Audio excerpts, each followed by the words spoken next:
No. There we go. All right. So for the review, the first section says to find the additive inverse in each of those expressions. The additive inverse means what can I add to that to get 0? Okay, so literally it means the opposite. Okay, additive inverse is opposite.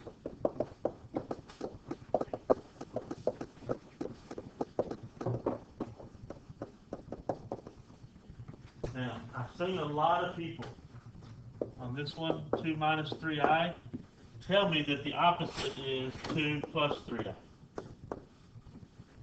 Okay? There's a problem with that though. If I add these two things together, I'm not going to get 0. Because 2 plus 2 is 4. So I don't need this to be a positive 2, I need it to be a negative 2. And then change the minus 3i to positive 3i. Okay? So on that number 1, there's the answer. It's negative 2 plus 3i. Okay? And that's just a one-step piece there. So number 1 is just write down the answer. Number 2 is the same thing. You're just taking the opposite. So instead of negative 3i, it's positive 3i. All right. Questions so far? Okay, next section. Find the absolute value. If, like on number 3, you just have the imaginary part of the complex number, then the absolute value is the positive of whatever's inside there. Okay, without the I. Notice the I is not there.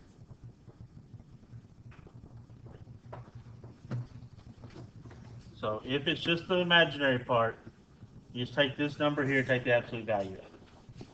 Okay, the much more difficult piece is like on number 4, when you have a complex number within the absolute value. Okay, so the first 3 are just one step, you just write the answer down. Okay.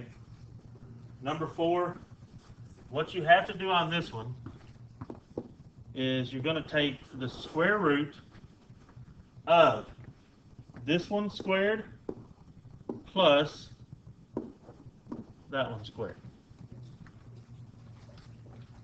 Notice there's not a minus sign in my square root. A lot of people on the work brought down the minus sign and made this a minus in here. There's not a minus sign on the square root. We leave it as plus and we just square both of those numbers. So 6 squared is 36. 36 plus 9.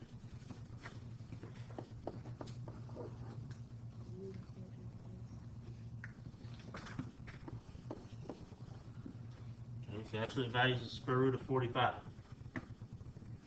Now, like I told y'all the other day, if this is our problem and this happens to be our answer, this would get you about 2/3 to 3/4 of the credit. Yes. So if it was a plus, It'd still be plus. Always plus here. So square root of 45 is an answer, but it can be simplified because 45 can be divided by 9.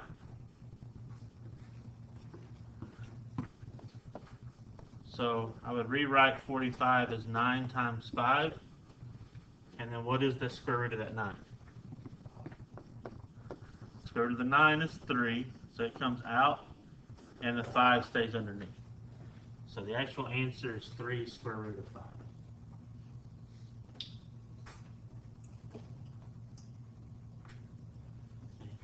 And then just as a reminder of how to go through this process, if I get to this point and I'm not sure if there's a factor up here, then I just start dividing.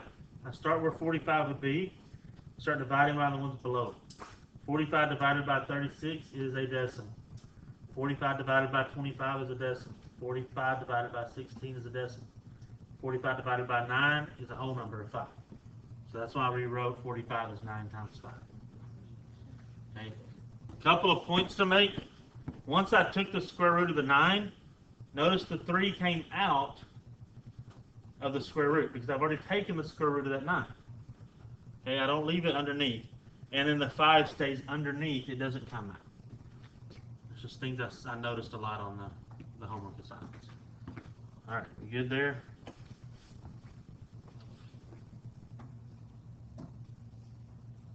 All right. So that's that one's not a one-stepper. Oops, forgot the negative sign in there. All right. So starting with number 5, we are simplifying complex numbers for the most part. So we have a square root of negative 48. And if you put square root of 48 into your calculator, first off, reminders, do not put square root of a negative something in your calculator. Forget the negative when you're trying to do the square root in the calculator. This is going to give you an error message, which means it's not going to be helpful. All right, so we need to rewrite the square root of negative 48 as a square root of negative something. But again, that process, I'm going to come over here, because 48 is not a perfect square, and start dividing. If I divide it by 36, it's a decimal. If I divide it by 25, it's a decimal. If I divide it by 16, it's 3. So I'm going to rewrite 48 as 16 times 3. And notice that negative is still underneath it right now.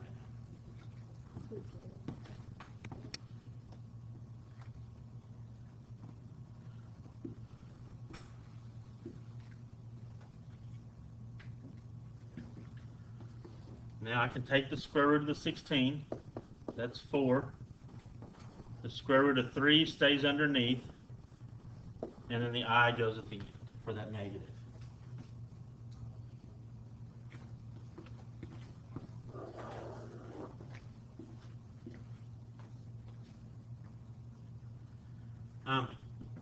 This is the only problem on the test that you will not get partial credit for leaving it in this form. Okay? You would get at least a small, very small piece of credit if you put it like this instead. Or at least you pulled out the negative 1 as an I. That shows me you still got a little bit of that knowledge. Okay? So knowing that that negative underneath the square root is the same thing as I outside of the square root is at least a little piece. So you would get some partial credit for that, but you would not for this.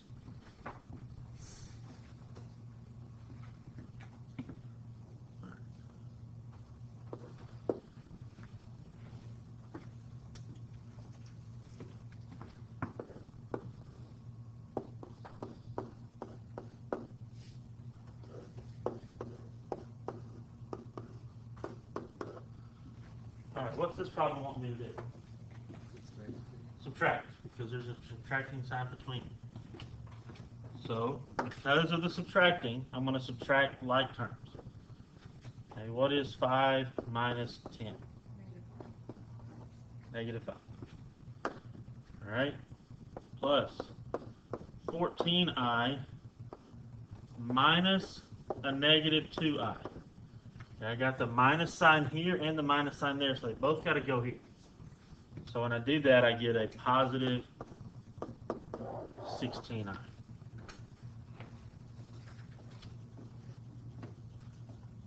Okay. Now, I have a lot of people that on the homework, or the assignment, went straight from this line to this last line and skipped this middle one. I'm okay with that, but I want to see some kind of, maybe like this one, do a little circle kind of line, and this one a straight line. I want to see that I know what you're doing. Okay, don't just write down that final answer. All right, but that should be a decently simple one. Okay. Number 7, 2 plus 3i times 4 minus 5i.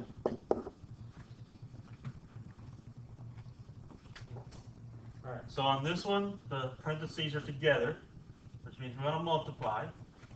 So this is probably the longest problem we'll have. Yeah, 4 was a little bit long, but the math was a little easier. But this one's probably the longest one we've got. So let's look at what we got to do. You start with this first term in the first parenthesis. Okay, and you're going to multiply it by each of the terms in the other parenthesis. So 2 times 4, which is 8. 2 times negative 5i, 2 times -5 is a -10 with the I there. Then I move to the other number. 3i times 4, positive 12i. And then 3i times -5i is a -15i squared.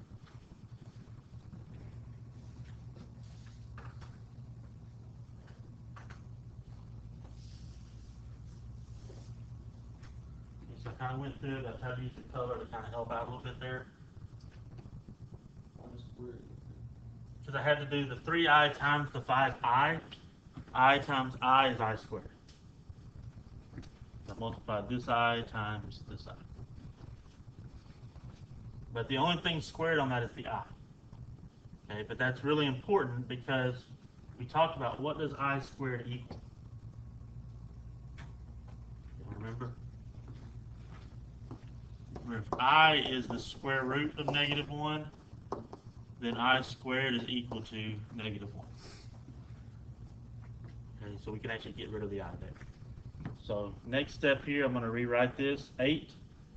-10i plus 12i is a positive 2i. And then this becomes a -15 times a -1, which is a positive 15. So now I can add the 8 plus the 15. Okay? Because the I squared is a -1.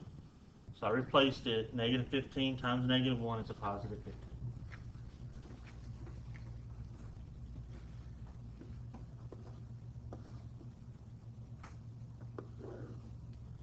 So 8 plus 15 is 23 plus 2i. And there's my answer.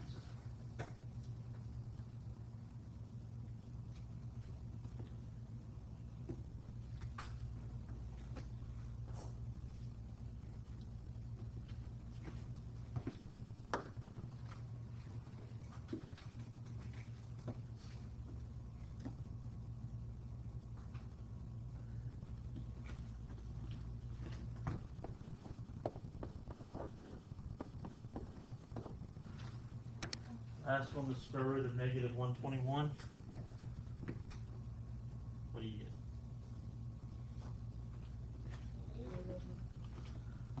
Almost. Don't forget the I. And I'm guessing a lot of y'all wrote it down. You didn't say, or you didn't write it down. Remember that negative makes that 11i. Right? I will tell you that either number 5 or number 8 will be a perfect square inside there. Just don't forget the I. Okay, I'm not going to promise it'll be the last one, but 5 and 8 may get flip-flopped, but one of them will be a perfect square.